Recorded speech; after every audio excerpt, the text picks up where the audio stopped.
মিফতাহুল জান্নাতিস সালাত, বেহেশতের চাবি হলো নামাজ। বেহেশতের চাবি হলো নামাজ। অনেকে বলে নামাজ পড়ে কি হবে, অনেকে বলে নামাজ পড়ে জান্নাত হবে না।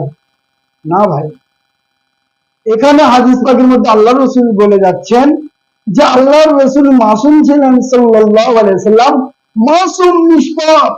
তিনি কত ইবাদত করতেন, কত নামাজ পড়তেন, কিসের জন্য? তিনি তো জান্নাতি ঘোষণা হয়েছিলেন, তাও নামাজ পড়তেন যাতে করে আমার উম্মতেরা আমাকে দেখে শেখে যে নামাজ না পড়লে সে জান্নাতি হতে পারবে না। এই হাদিস মিফতাহুল জান্নাতিস সালাত, বেহেশতের চাবি হলো নামাজ।